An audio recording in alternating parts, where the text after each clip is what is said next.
अस्सलामुअलैकुम, मैं हूँ रिदा सैफी और आप सबको न्यूज़ लाइन रिदा सैफी की टीम की तरफ से K21 न्यूज़ की तरफ से ईद कुर्बानी यानी कि ईद उल अज़हा की बहुत बहुत मुबारकबाद। और यकीनन आज आपने पूरे दिन अपने घर में कुर्बानियाँ की होंगी और छोटे बच्चों को तो बहुत शौक़ होता है जी इस ईद पे अपने जानवरों के साथ खेलने का, उनको टहलाने का, उनको लेकर जाने का। और इस दफ़ा तो ईद की जो रौनकें थी वो मैं देख रही थी कुछ ज़्यादा ही नज़र आ रही थी। बच्चे बड़े सब भी बहुत एक्साइटेड थे अपने जानवरों के साथ खेलने में, उनको लाने में, उनको चारा खिलाने में, उनके साथ अपना वक्त जो है वो गुजारने में। और यकीनी तौर पे ईद उल अज़हा का यानी कि ईद कुर्बानी का मकसद भी यही है कि अपने उस प्यारी चीज़ को कुर्बान करना जिससे सबसे ज़्यादा आपको लगाव हो। और जब आप जानवर को लेकर आते हैं अपने घर 1 महीने पहले, 15 दिन पहले, 2 हफ्ते पहले, तो उसके साथ जो आपका लगाव और प्यार का एक रिश्ता बन जाता है। और फिर इसके बाद बच्चों के देखने की वो जज्बात होते हैं और एहसास जो ख़ास तौर पे जिस वक्त कुर्बानी हो रही होती है जानवरों की, तो वो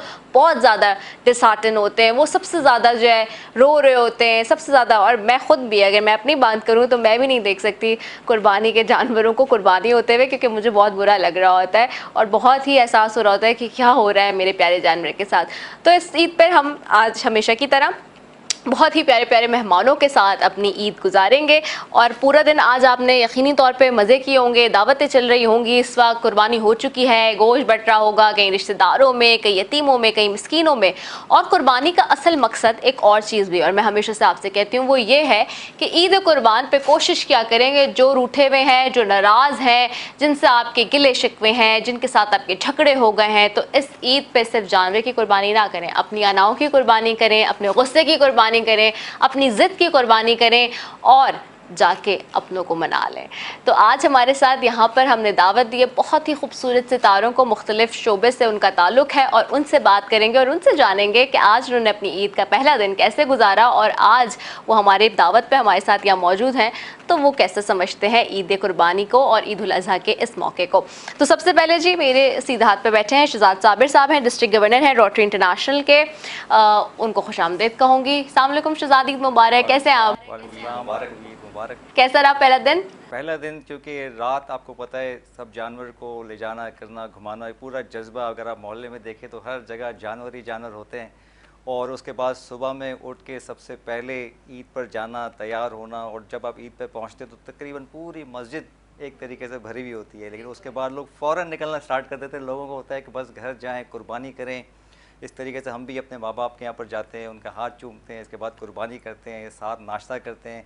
और उसके बाद सबसे पहले जो मेरे वालिद साहब कोशिश ये करते हैं, वो जाते हैं उन लोगों के घर पर जहाँ पर जिनकी पहली ईद हो, जिनके लोग उनके घर से जा चुके होते, तो उनके साथ पहले ईद वहाँ वक्त गुजारते हैं। फिर हम लोग उसके बाद दूसरे अपने हमसायों के यहाँ पर, अपने दोस्तों के यहाँ पर सब जगह जाते हैं। तो जो बच्चे होते हैं वो बिल्कुल हल्ला गुल्ला मचाया हुआ होता है और उनको सबसे ज़्यादा मज़ा आ रहा होता है, क्योंकि हर जगह वो जाते हैं, खुश होते हैं और इसी तरीके से सारा दिन गुजरता है। और सही, ज़बरदस्त हो गया जी। तो हमारे साथ सिर्फ शहजाद ही नहीं है, बहुत सारे सितारे, जैसे कि मैंने कहा है कि उनकी तरफ भी चलती हूँ, उनकी तरफ के लिए। और अलग अलग शोबे जात से हमने आज मुख्तलिफ लोगों को बुलाया। हमेशा की तरह ईद पर आपको पता है हम मुख्तलिफ लोगों के साथ ईद मना रहे होते हैं। और मेरे साथ जी सीधा हाथ पे मेरे बैठे इब्राहिम खालिद तवाब हैं, ऑनरी कौंसल जनरल हैं इथियोपिया के, बड़े यंग कौंसल जनरल हैं और जहाँ यूथ की बात होती है तो उसमें उनका नाम आता है। और इब्राहिम को भी ईद मुबारक। कैसे हैं इब्राहिम? थैंक यू जी, बहुत बहुत ईद मुबारक आपको।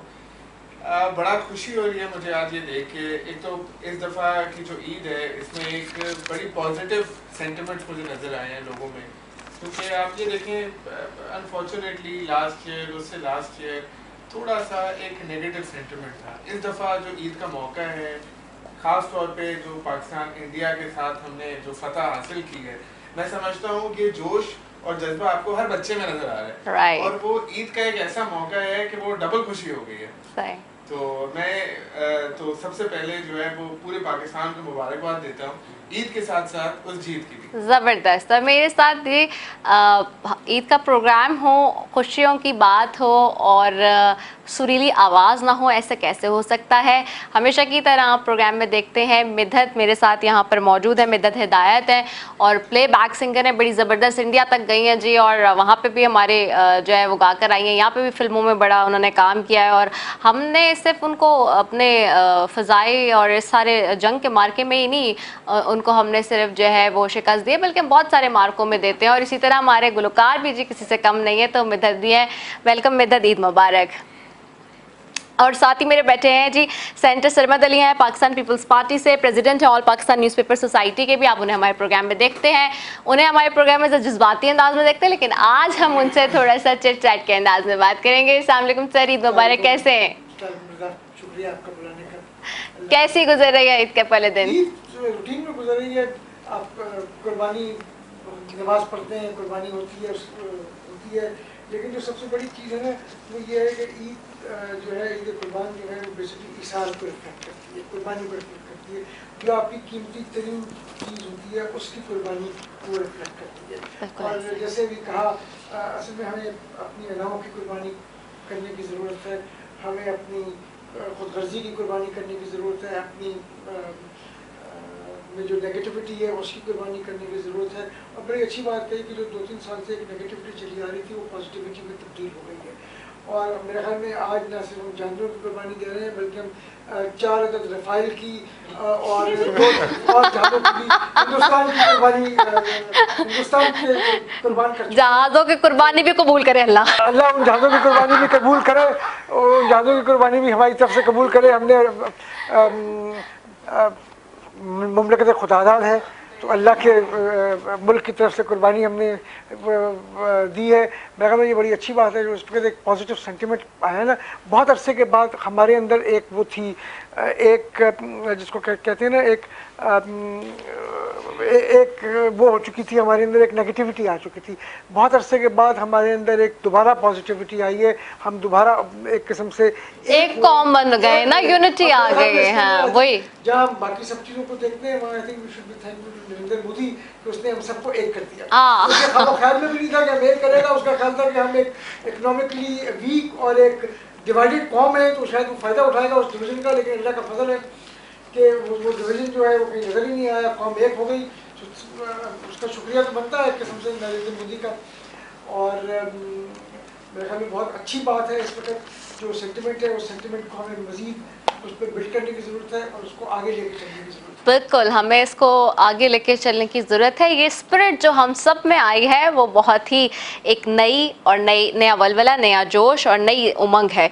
मैं आगे बढ़ूंगी। एक और बहुत अच्छे मेहमान हमारे साथ मौजूद हैं, बिज़नेस कम्युनिटी से आपका ताल्लुक़ है और जहां नाम आता है अच्छे बिज़नेस ग्रुप्स का जी, हमारे यहाँ ख़ास तौर पे जहां हम बात करते हैं अपनी कंस्ट्रक्शन के हवाले से तो उसमें उनका नाम आता है जी। फयाज़ इलियास साहब एग्जीक्यूटिव डायरेक्टर फलालांस ग्रुप के, उनको भी खुशामदीद कहूँगी। ईद मुबारक फयाज, कैसे हैं आप? ईद मुबारक आपको भी और बहुत बहुत शुक्रिया इनवाइट करने के लिए। और मेरे साथ साथ मेरे तमाम मेहमान आपके और मेरे हमारे दोस्त बैठे हैं, तमाम लोगों को भी ईद मुबारक। और मैं इस हवाले से कि आज ये जो ईद का दिन है, सुन्नत इब्राहिमी का जो ये हमें सिलसिला जो चलता चला आ रहा है, और उसके तहत जैसे ये कुर्बानी का जो मकसद है कि जो आप कुर्बानी दे रहे हैं, जैसे आपने कहा अपनी अना की, अपने उन तमाम चीज़ों की, उन तमाम चीज़ों के साथ ये एक बहुत बड़ा दिन है। और ये जिस तरह से हमारे दीन, हमारा मज़हब हमें सिखाता है, तो मैं समझता हूँ कि ये कुर्बानी का सिलसिला आज तक मुस्तकिल चलता है और आने वाली क़यामत इंशाअल्लाह चलता रहेगा। और जैसे कि अभी जैसे जिक्र हो रहा था कि एक बहुत बड़ा मार्का हक जो है, उसमें जिन लोगों की कुर्बानी जिन लोगों ने दी, जिनकी शहादत हुई है, मैं समझता हूँ कि वो पाकिस्तान, ख़ास तौर पे जो पाकिस्तान हमारे मुल्क के लिए जो कुर्बानी दी है, वो ता क़यामत उनको उन शहदा को भी हमें याद रखना होगा और हमेशा वो याद रहेगी।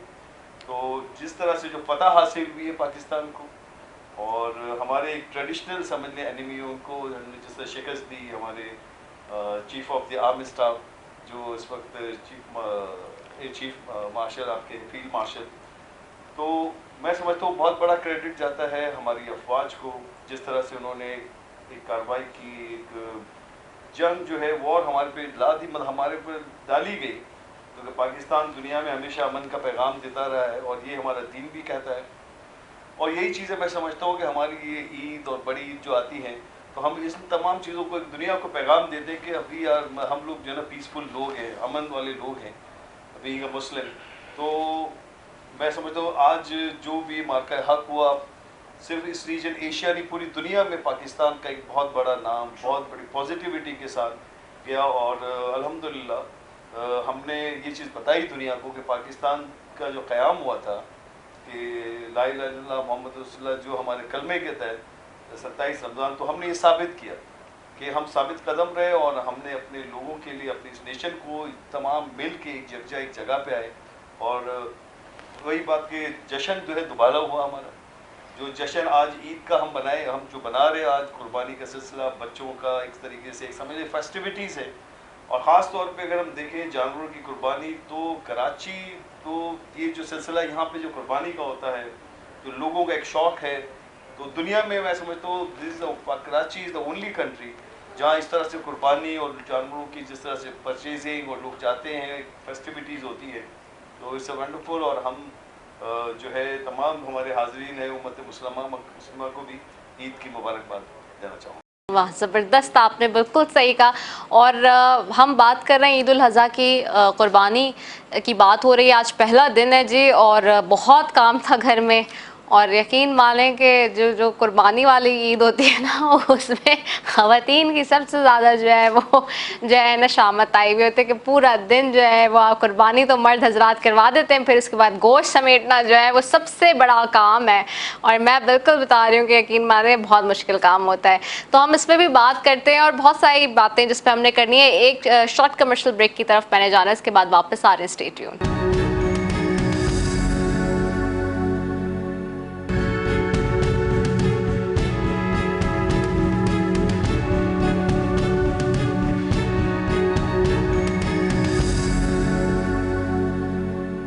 वेलकम बैक नाजरीन। ईद उल अज़हा की बहुत सारी खुशियाँ आपको, बहुत सारी मुबारक हो पूरी दुनिया में जहाँ आप हमें देख रहे हैं, सुन रहे हैं। आप सबको मेरी और मेरी टीम की तरफ से एक मरतबा फिर बहुत बहुत सारी आपको ईद उल अज़हा की मुबारकबाद। और मिद्दत मेरे साथ मौजूद है। मिद्दत, तो क्या किया आज पूरा दिन? मैंने सबसे पहले तो आप सबको बहुत बहुत ईद मुबारक। और आपको पता ही है, कुछ टाइम अभी थोड़ी देर पहले ही आपने मेंशन किया था कि किस तरीके से ख़वातीन फंसती हैं, और उसमें फिर जो आपको पता ही होगा जो घर के मर्द हैं, स्पेशली अगर आप मैरिड हैं, तो हस्बैंड लोग की फरमाइश होती है कि आप अच्छे भी दिखें। तो फिर और उस अच्छा दिखने में आपको खुद जो है अच्छा पकाना भी होता है, फिर अच्छा घर भी दिखाना होता है। तो बस उसी चक्कर में जो है बहुत सारी चीज़ें जो है हौच पौच हुई भी होती हैं, वेस्ट अप हुई भी होती हैं। लेकिन फिर भी छोटी छोटी खुशियाँ जो हैं बहुत ज़्यादा इंपॉर्टेंट होती हैं फैमिली के लिए। और एक तरीके से मैं कहती हूँ कि एक मौका होता है गैदरिंग के लिए। आजकल बहुत हर कोई बिज़ी है लाइफ में, तो ऐसी ईदें जो हैं वो एक मौका है कि हम इकट्ठा बैठ सकें, बात कर सकें। आपकी कैसी गई रिदा? मेरी बहुत बिजी, मैं बता रही हूँ ना, क्योंकि I am the eldest one in my home in the siblings. तो मेरी मॉम ने मेरे पे सारी जिम्मेदारियाँ डाल देनी होती है। आप जितना ही बाहर एंकर हो, लेकिन घर में आपकी जिम्मेदारियाँ पूरी होती हैं, सब आपको संभालना पड़ता है। ठीक है, मुझे ऐसा क्यों लग रहा है कि मैं को होस्ट कर रही हूँ आपके साथ?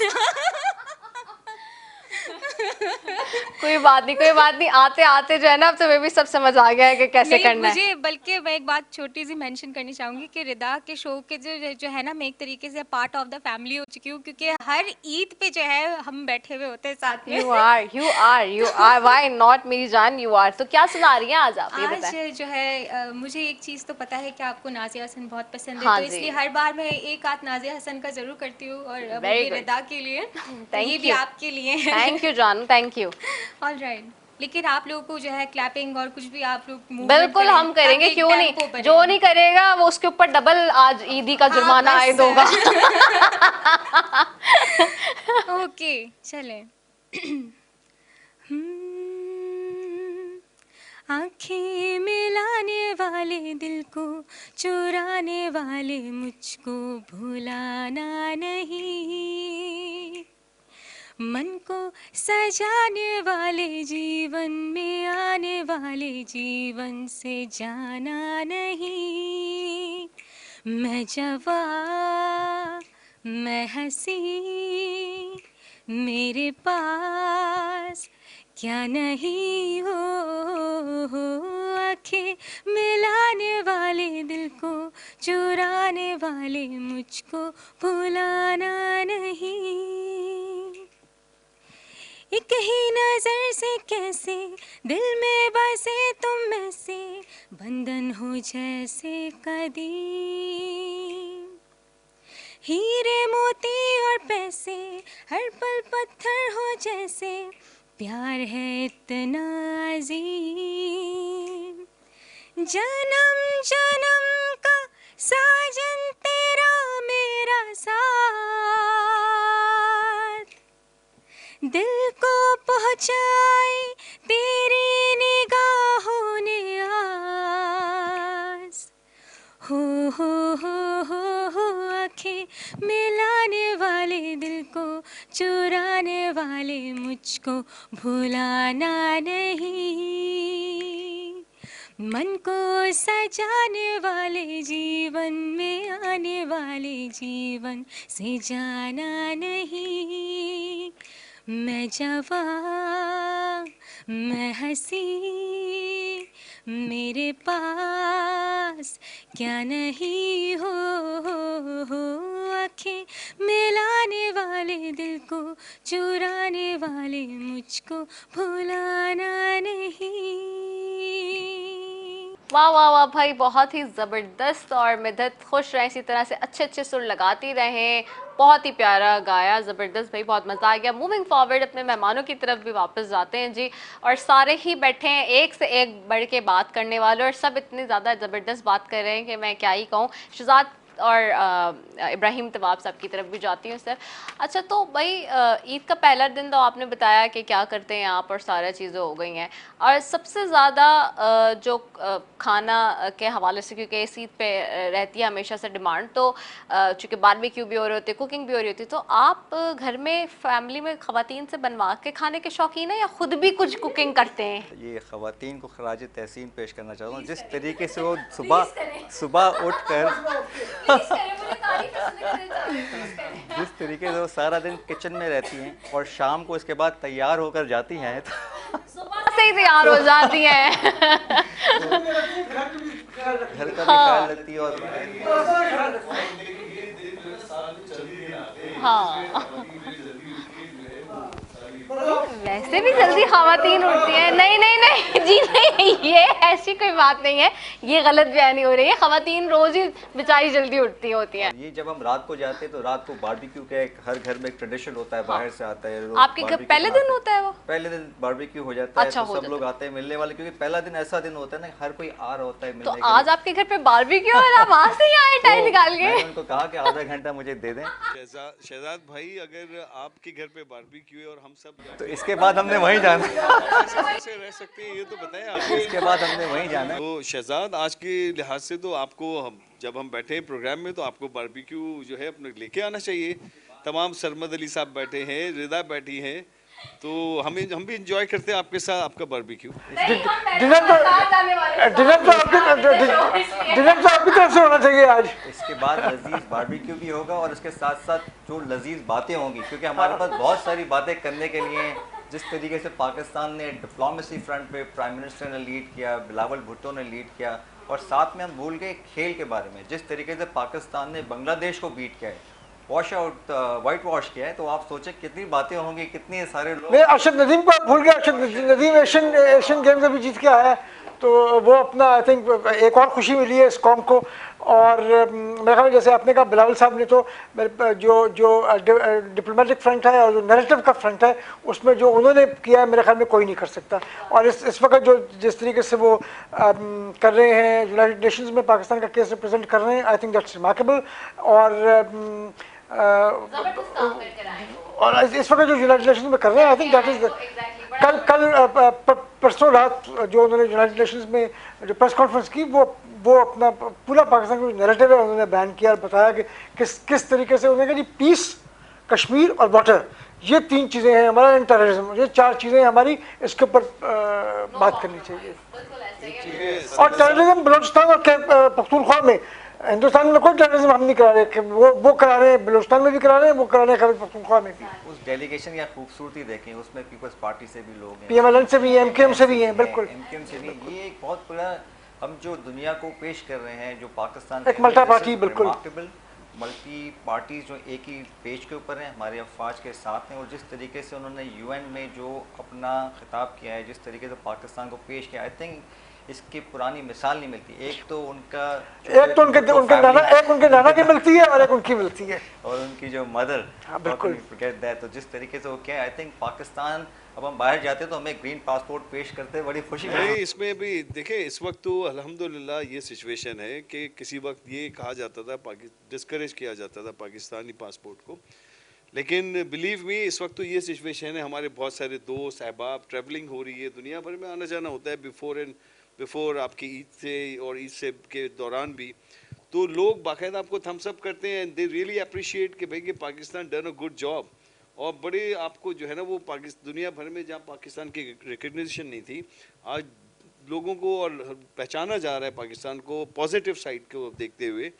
और जिस तरह से हमारी जो फॉरेन मिनिस्ट्री और जिस तरह से काम किया जा रहा है, लोगों को हम कन्वे कर रहे हैं कि वी आर पीसफुल नेशन, और हम दुनिया में इस वक्त पाकिस्तान समझने अपना अल्हम्दुलिल्लाह हमने अपना लोहा मनवाया और दुनिया को बताया कि हम लोग पीसफुल रह के भी दुनिया में हम सब तमाम चीज़ें जो है बेहतर तरीके से लोगों को कर सकते हैं। इसमें एक रोल बहुत इंपॉर्टेंट रहा मीडिया का रोल बहुत इंपॉर्टेंट रहा। I think media play credit ना देना कब भाई, हम लोग को क्रेडिट कम ही मिलता है, गालियां ज्यादा मिलती हैं।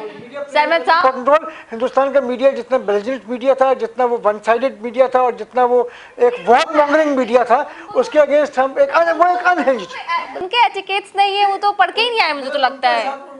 मतलब अगर कोई ये कहे कि जी लाहौर के पोर्ट के ऊपर हमला कर दिया, भाई लाहौर 1200 किलोमीटर दूर है पोर्ट से, 1400 किलोमीटर दूर है पोर्ट से, कैसे तुमने हमला कर दिया? नहीं हुई ना, ये तो येलो जर्नलिज्म कर रहे थे वो। खालिद इब्राहिम तवाब साहब आपकी तरफ भी आऊंगी। इब्राहिम, आप कुछ नहीं बोल रहे, आप खामोश बैठे हुए। खुशी हो रही है कि सारी बातें सुन के, कि जब वो कहते हैं ना कि पाकिस्तानी पासपोर्ट की अगर कोई तारीफ कर रहा हो, क्योंकि आप ये देखें पिछले 10 सालों में हम जिससे बात करते थे, एक तो हमारे यहाँ से बड़ा ज़बरदस्त ब्रेन ड्रेन हुआ है। हम लोग कहते हैं कि वर्ड नहीं यूज़ करना चाहिए, मगर ये ग्राउंड रियलिटी है हमारे यहाँ से। आप देखें कि जितने मैनेजरियल लेवल के लोग थे वो बाहर गए हैं पाकिस्तान से, जितने नौकरी पेशा लोग थे वो बाहर गए हैं, क्योंकि पाकिस्तान में उनको वो मौके नहीं मिल रहे थे, वो इज्जत नहीं मिल रही थी। आज अल्हम्दुलिल्लाह अगर वो पाकिस्तान के किसी कोने में भी हैं तो वो अपनी नेशनैलिटी को, अपने पासपोर्ट को फ़ख्र से उठाते हैं। और इट्स अ न्यू एरा, ये एक नया वक्त आने जा रहा है।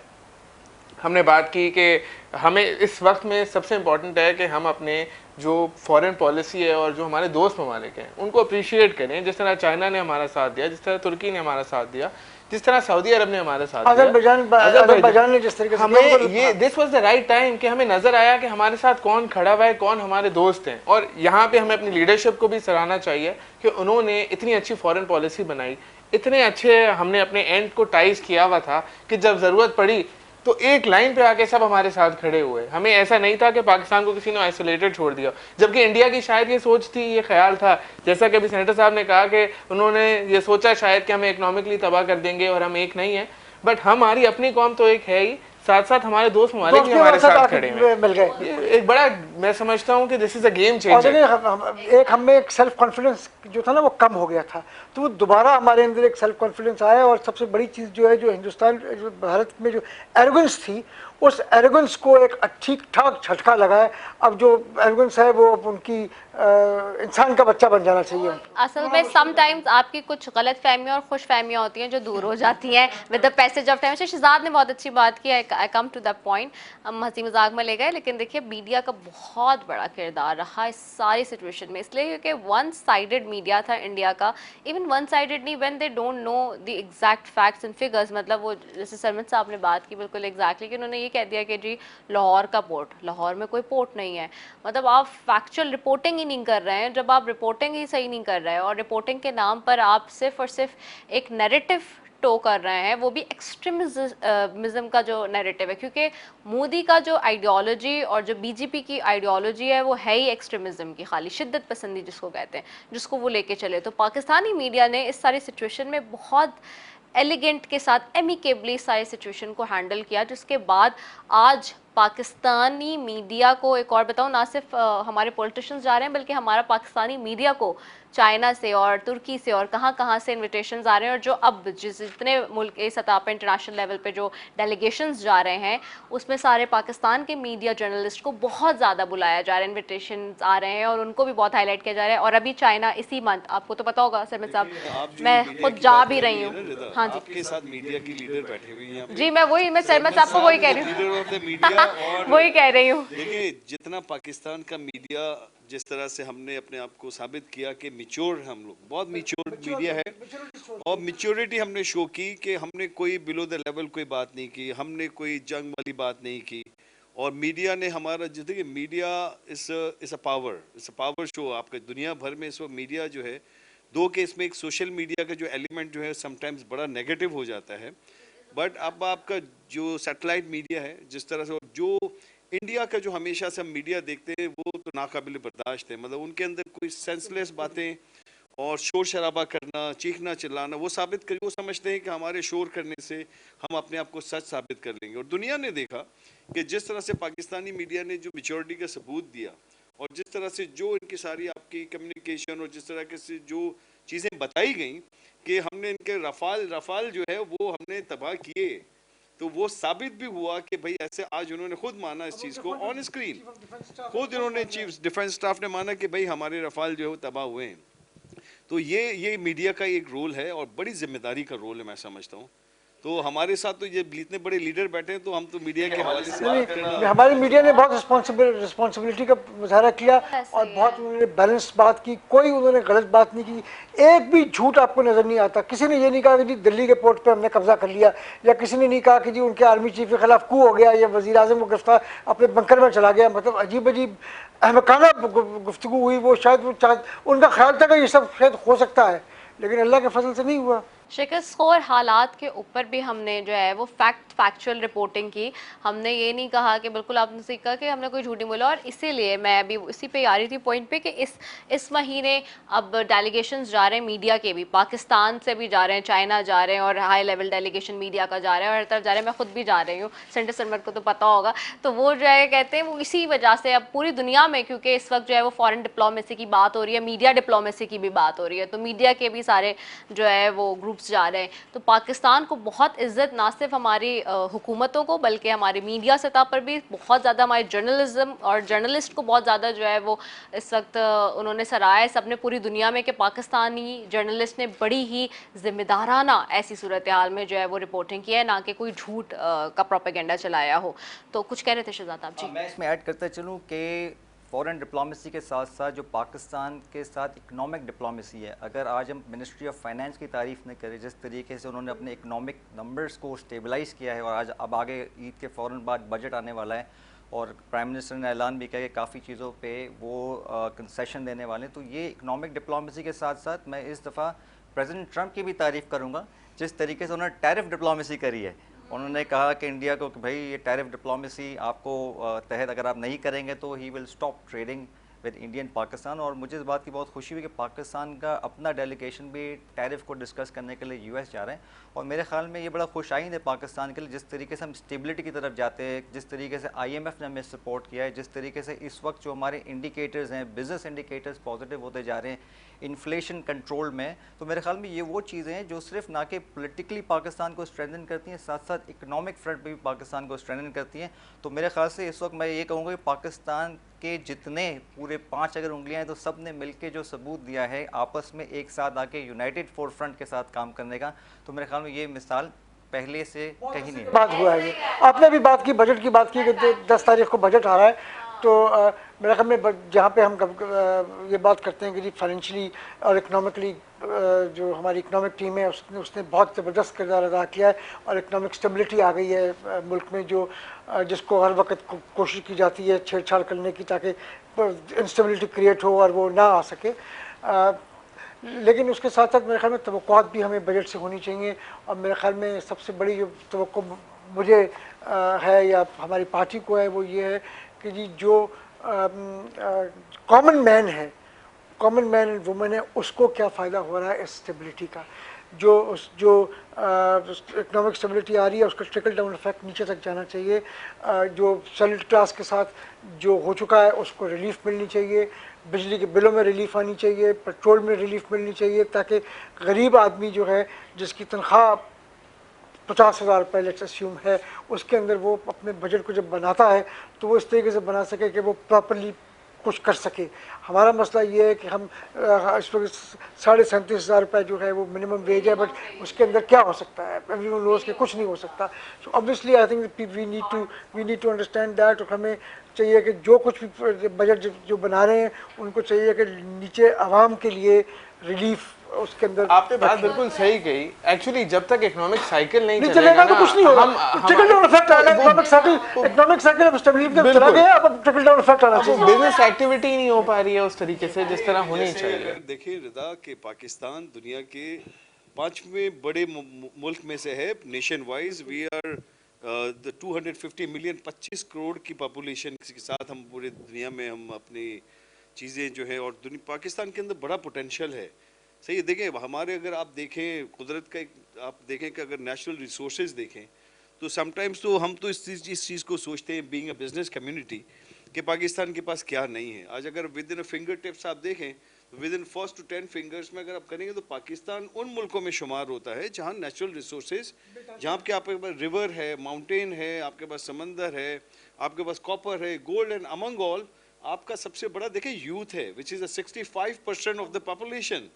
और मैं समझता हूँ कि इस दुनिया में इतने बड़े यूथ के साथ चंद एक कंट्रीज़ होंगी, लेकिन हमें ज़रूरत है इस बात की जो अपने इकोनॉमिकल जो नंबर्स हैं वो तो बेटरमेंट की तरफ जा रहे हैं, बट हमें जो करने की ज़रूरत है काम हमारी एजुकेशन, हमारे हेल्थ के जो मसाइल हैं, लोगों के जो बेसिक इश्यूज़ हैं उनके ऊपर बहुत ज़्यादा हमें, मैं समझता हूँ गवर्नमेंट को पॉलिसीज़ बनाने की ज़रूरत है। विंस्टन चर्चिल का एक कॉल है, मैं हमेशा उसको कोट करता हूँ कि it is on the health and education of its children that the future of a nation depends. मसला ये है कि जब हम तालीम में भी हमारा फुकदान है, सेहत में भी हमारा फुकदान है, जब तक हम तालीम और सेहत के ऊपर प्रॉपर तवज्जो नहीं देंगे, क्योंकि जो ह्यूमन डेवलपमेंट इंडेक्स है वो तालीम से और सेहत से आएगी, उससे इम्प्रूव होगी। तो जब तक हम वो नहीं करेंगे मेरे ख्याल में हमारा बिल्कुल ऐसा ही है। और मैं ये बताऊं कि अभी उन्होंने कहा ना यूथ तो जेन जी वाले हम सारे, तो आप लोग को चाहिए कि जेन जी वालों की कदर करें, जेन जी वालों की कदर करें, यूथ की कदर करें, जेन जी की कदर करें, है क्यों? समय साहब ये जो रिदा अपने आप को जेन जी में कह रही है, she is not a part of Gen Z. मैं जितने भी फोरम्स में internationally for a kind information, एक सेकंड फॉर योर, एक minute, hold on for your wide kind of information, मैं जितने फोरम्स पे इंटरनेशनली रिप्रेजेंट करने जा रही हूँ पाकिस्तान को, सब में मैं जेन जी की कैटेगरी में ही जा रही हूँ। तो ऑफ कोर्स मेरी जो एज है मैं उसी में जाऊंगी, जो मेरी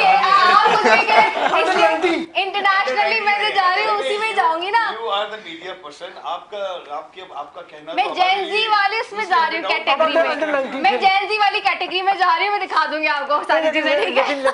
देखिए वो एक बड़ी मशहूर बात है कि किसी औरत से उसकी उम्र और मर्द से उसकी इनकम नहीं पूछनी चाहिए, तो ये बड़ा खतरनाक टॉपिक हो गया है। 3 चीजें हम ये कहते हैं कि किसी औरत से उसकी उम्र और किसी मर्द से उसकी तनख्वाह और किसी अखबार से उसकी सर्कुलेशन ना पूछें। सही हो गया। और दूसरा आपको ये बताऊं, आप लोगों ने इकोनॉमी की बात की तो आपको ये बताऊं कि इंडिया को एक और बहुत बड़ा झटका ये भी लगा पिछले दिनों जब हमारे जो हैं बिलावल साहब भी बाहर थे और सारा, तो उस वक्त हमने ये भी देखा कि जहाँ पे IMF ने पाकिस्तान को किस्त रिलीज़ की और सारे सब कुछ, जो वहाँ ADP ने भी हमारा जो लोन था वो भी अप्रूव किया, जिसके बाद जो है वो जिसके बाद जो है वो उनको इतना बड़ा कि उनका अशोक वगैरह ये जितने भी उनके अपने लोग हैं वो उनको बहुत क्रिटिसाइज़ कर रहे थे उनकी हुकूमत को। तो ये देखने की बात है सारी कि पाकिस्तान को इकनॉमिकली भी बहुत अच्छी जो है वो ब्रेक थ्रू मिला इस सारे सिचुएशन में, क्योंकि इंडिया की पूरी कोशिश थी कि IMF के साथ, वर्ल्ड बैंक के साथ, ADB के साथ हमारे मामला ख़राब हो जाए और हमें जो है वो एक साथ ना मिले। तो वहाँ और जब पैसे की बात हो रही है जी, चूँकि शहजाद ने शुरू किया था पैसे के, तो ज़रा आ जाते हैं ईदी के मामले में भी बात करते हैं क्योंकि प्रोग्राम का टाइम भी खत्म हो रहा है। ये बताएं कि आपको ईदी अब मिलती है या देते हैं, ये बताएं। मुझे मिलती तो खैर अब तो देना पड़ता है और मुझे लेता भी हूँ ऑफ कोर्स, क्योंकि माँ बाप के लिए तो आप बच्चे ही होते हैं, तो मैं लेता भी हूँ और देता भी हूँ। और तो आप फिक्र ना करें, आपको भी दूंगा। बस ठीक है, डन हो गया। एक तो चलो ऑन कैमरा रिकॉर्डिंग पे आ गया जी। इब्राहिम ये बताएं, आपको ईदी मिलती है या देते भी हैं आप? मेरा ख्याल है मिलती कम है, देते ज्यादा है, वो वाला टाइम ज्यादा है। अच्छा, वो वाला टाइम आ गया है। तो कौन कौन देता है घर में? सिर्फ मेरे फादर, हाँ बस सिर्फ उनसे ईदी मिलती है, और देने वाले तो बहुत सारे हैं। तो हाँ जी जी इब्राहिम, तो क्या बता रहे थे आप? मैं ये कह रहा था कि अब ईदी मिलती तो कम है और देने वाली ईदी ज्यादा होती है। बट ये बात सेनेटर साहब ने बिल्कुल ठीक की कि ये ईदी वाली ईदी बिल्कुल नहीं है, ये गोश्त वाली ईदी है। ये कोई रूल नहीं है, ये कहीं रूल, ये किसी किताब में नहीं लिखा हुआ। ये किस किताब में लिखा हुआ है? हमने तो हमेशा ये सुना कि इस ईद पे, हमने तो हमेशा ये सुना कि इस ईद पर ईदी नहीं दी जाती। हम जेनजी वालों ने चेंज कर दिया रूल आके। इस ईद पर ईदी नहीं दी जाती, इस ईद पर बकरे की रहने दी जाती है। हमने रूल चेंज कर दिया आके। हमने रूल चेंज कर दिया। हम आप बताएं आप कितनी ईदी दे रहे हैं? हम तो ईदी लेने वाले रिदा 3 दिन कुर्बानी के हैं और आज पहला दिन हम यहाँ बैठे हैं, अभी 2 दिन और है। आप ईदी में बकरा तो बेचे ना यहाँ पे रिदा कोई, ताकि ये मस्जिद तो एक बकरा आपका हुआ। फयाज, आपको ईदी मिलती है? अच्छा वैसे एक सेकंड, आप क्या पहले सेंटर मैं वैसे आपसे जानना चाहूंगी, आपको याद है आपको पहली ईदी अपनी कब मिली थी और कितने रुपए मिले थे? 10 रुपए मिले थे, मुझे आज तक याद है। आई थिंक मेरे ख्याल में कोई मैं हूँगा कुछ 6-7 साल का हूँगा, मुझे याद नहीं। मुझे इतना याद है कि 10 रुपए का नोट था, और ये नहीं याद कि मुझे किसने दिए थे, ये नहीं याद, लेकिन ये याद है कि वो पहली ईदी थी और मेरी वालदा ने कहा मुझे दे दो। मैंने कहा नो वे। फयाज, आप ईदी मिलती है या देते हैं? पहले तो ये कि देखिए हमारे ज़माने में तो 10 के बाद 100 का नोट आ गया था, तो लेकिन अब जो कारोबारी लिहाज से और अपने जिस फेज़ ऑफ लाइफ में है, तो जिनसे ईदी मांगने जाते हैं वो उल्टा मांग लेते हैं ईदी कि अभी आप हमें ईदी दें। तो लेकिन देखिए अल्हम्दुलिल्लाह ईदी का एक सिलसिला ऐसा होता है, खुशियों का सिलसिला होता है, खुशियाँ बांटनी होती हैं, और ये एक हमारा ट्रेडिशन, हमारी रिवायत है कि भाई कि हम ईदी अगर हमें मिलती भी है और हम देते भी हैं, तो ये एक सिलसिला, एक रिवायत का एक सिलसिला है हमारा, और खुशियों के साथ हम तमाम ईद गुजारते हैं। और ख़ास तौर पे आज का जो ये डे फर्स्ट बकरीद का जो है, तो समझ लें कि आपने हमारी फेस्टिविटीज़ में रदा आपने और आज ज़्यादा इजाफा कर दिया, और ख़ास तौर पे हमारे जो दोस्त बैठे हैं, मीडिया के जो लीडर यहाँ पे बैठे हैं, सरमद साहब, तो उनके साथ बैठ के आज हमारी ईद दुबाला हो गई, और समझ लें कि नहीं, हम एक दूसरे के साथ बैठ के हम सबकी ईद दुबाला हो गई। लेकिन अपना सरबत साहब, मैं जो है ना, ये इब्राहिम साहब ये जब बकरा भेजेंगे तो ये नहीं, ये बकरे में हमारा भी हिस्सा होगा, तो होना चाहिए। ठीक, एक सेकंड, आप खाना सिर्फ मतलब खाते हैं, सिर्फ पकाने का भी शौक है? कुकिंग करते हैं? खाने का बहुत ज़्यादा शौक नहीं है, पकाने में मैं सिर्फ चाय बना सकता हूँ, और बहुत ज़्यादा से ज़्यादा ऑमलेट या हाफ फ्राई बना सकता हूँ, बस। I am totally free of. मैं एक चीज़ बड़ी अच्छी बनाता हूँ, वो है प्रॉन कढ़ाई। That's the only thing that I make. That's the only thing I make. And obviously मैं scrambled egg जो है वो मैं अपनी मर्जी से बिल्कुल सॉफ्ट खुद बनाता हूँ। आई डोंट लाइक जो कुक को जब मैं कहता हूँ वो बनाए स्क्रैम्बल्ड एग, तो वो पता नहीं कुछ और ही वो क्या बना होता है, तो मुझे अपने हिसाब से बनाना पड़ता है। इब्राहिम, आप खाना पका लेते हैं या खाते हैं सिर्फ? मैं पका भी लेता हूँ, बनाते हैं क्या? बिल्कुल। मैंने अब तो नहीं पकाता, मगर ये कुकिंग में क्या करते हैं? मैं I can make biryani, I can make कढ़ाई, मैं पास्ता भी बना लेता हूँ। चलो ठीक है जी, बहुत शुक्रिया आप सब लोगों का कि आप लोग आए, और जाते जाते जी चूँकि मिधत हमारे साथ मौजूद है, तो उन्हीं के एक खूबसूरत सुरीली आवाज़ में गाने से मैं चाहूँगी कि हम प्रोग्राम का ख़त्म करें। लेकिन उससे पहले आप सबसे मैं चाहूँगी वन लाइनर आप अपना जो मैसेज है आज के दिन के हवाले से वो ज़रूर हमारे नाज़रीन तक जाएँ। दीशुजान, इस खुशी के मौके पर, ईद के मौके पर, हमें अपनी खुशियाँ ज़्यादा से ज़्यादा उन लोगों के साथ शेयर करनी चाहिए जो इस वक्त अंडर प्रिविलेज्ड हैं, और उनके साथ ज़्यादा से ज़्यादा हमारी कुर्बानी का गोश्त पहुंचाना चाहिए, ताकि उनके घरों तक भी पहुंचे। ये खुशी जितनी शेयर की जाए, और ये जो हमारी ईद है इसका मकसद भी यही है। इसके साथ साथ हमें अपने अनाओं की कुर्बानी भी करनी होगी, एक दूसरे के साथ मिलजुल कर रहने का मौका देना चाहिए। और इस वक्त जो पाकिस्तान में खुशी की लहर आई हुई है, तो हमें इसको कंटेन करना चाहिए, इसे सस्टेन करना चाहिए, उसके साथ लेकर उसको आगे बढ़ाना चाहिए। और जो जज्बा है, रोटरी में कहते हैं सर्विस अबव सेल्फ, इस जज्बे को जितना आगे लेते जाएंगे, जितना लोगों को काम करेंगे, तो अल्लाह ताला हमारे भी काम करता रहेगा। शुजात भाई ने सारी चीज़ें ही कवर कर ली तो मगर मैं ये बात समझता हूँ कि बड़ा ज़रूरी है इस ईद पे हम सफाई का ख्याल रखें। आज पहला दिन गुजरा है, दूसरा दिन है, तीसरा दिन है, सब कुर्बानियाँ करें, सब अपनी चीज़ें करें, मगर लोग होते हैं ना कि अपना घर साफ करने के लिए गेट के बाहर कुर्बानी करते हैं कि हमारा घर गंदा ना हो। तो हम इस बात को समझें, हम एक कौम हो और हम इस चीज़ का एहसास करें कि जो घर के बाहर है वो भी हमारा घर है और हम सफाई का ख्याल रखें। सफाई निस्फ़ ईमान है, बड़ी समथिंग वेरी बेसिक। अगर हम अपनी सफाई का ख्याल रखेंगे, हमारे पड़ोसी भी तकलीफ़ में नहीं आएंगे। और जो हमारे यहाँ एक जैसी बारिश का मौसम है, तो इन सब चीज़ों के लिए हमें सफाई का ख्याल रखना चाहिए। बहुत अच्छी बात की। और सफाई निस्फ़ ईमान है, यानी कि हमारे 50% मार्क्स जो है ना पेपर में, जो हमारी दुनिया में हम जिस पेपर के लिए आए उसमें 50% मार्क्स आपके सफाई के, मैं हमेशा कहती हूँ। तो बहुत अच्छी बात की। और घर के आगे चूना ज़रूर डालें जब कुर्बानी करें, तो ऐसे ही ना छोड़ दें। चलें जो उन्होंने बात की, बहुत सही बात की कि जो आलाइशें हैं उनको हमें बाहर नहीं फेंकना चाहिए, उसको बाकायदा प्रॉपर्ली डिस्पोज करना चाहिए, वरना वो पूरा एक गंदगी क्रिएट हो जाती है जो हम भूल जाते हैं। अपने घर को हम साफ़ रखते हैं, बाहर साफ़ नहीं रखते। लेकिन सबसे अहम चीज़ जो मेरे ख्याल में है वो जो जज्बा है ईद का, दोनों ईदों का, वो बेसिकली है कि आप शेयर करें खुशियों को, आप शेयर करें तमाम चीज़ों को। तो बेसिकली जो कुर्बानी दी जाती है, हमारे यहाँ दूसरा प्रॉब्लम ये है कि हम समझते हैं कि जी सारा गोश्त जो है वो हमारे लिए, अपने लिए है, उसको बांटना नहीं है। लेकिन असल मकसद ये है कि जो गोश्त है ये बांटा जाए। अपने पास तो एक सर्टन हिस्सा आपने रखना है, और अगर वो भी रखना है, वरना वो भी बांटना चाहिए। अपने पास तो आपको रखना नहीं चाहिए, बाहर बांटें लोगों में, ताकि लोगों को जिनको मिलता नहीं है उनको मिले। दूसरी चीज़ जो मेरे ख्याल में वो है, वो शहजाद ने कही, वो बेसिकली ये है कि इस वक्त बहुत अरसे के बाद हमारे अंदर एक दोबारा जज्बा आया है पाकिस्तान का, पाकिस्तानियत का। तो वो मैं बात करूँगा जो जॉन एफ कैनेडी ने अमेरिका के लिए कहा था, ask not what America can, ask not what Pakistan can do for you, ask what you can do for Pakistan. मेरे ख्याल में अब ज़रूरत है कि what we can do for Pakistan. हमें we have to give back to this country. इस मुल्क ने हमें शनाख्त दी है, इस मुल्क ने हमें बनाया है, आइडेंटिटी दी है। It's now time for us to give back to our country. जैसे अभी आप कह रही थी ना कि चूना डालना चाहिए, मैं कहता चूना डालना ही चाहिए, लगाना नहीं चाहिए।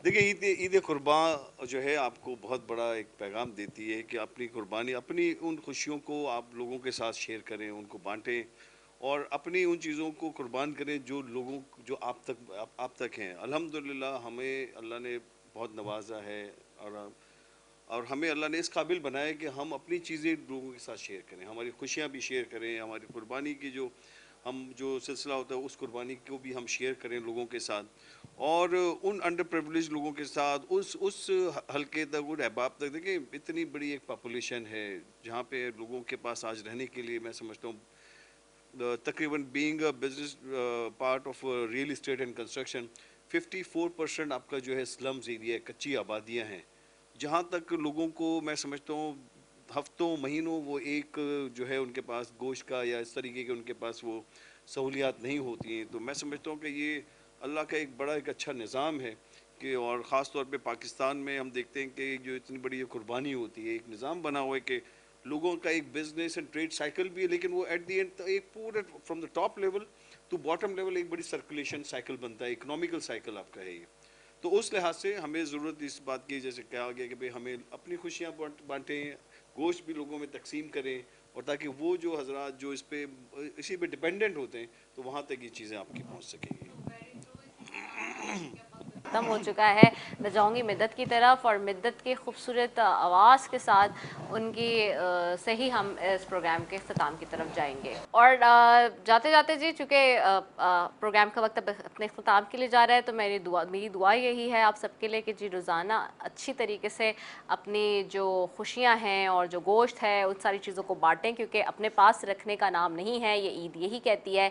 जो कहते हैं ना कि शेयरिंग इज़ केयरिंग, तो वो वही वाली बात है कि जहाँ आप शेयर करेंगे वही केयर कहलाती है।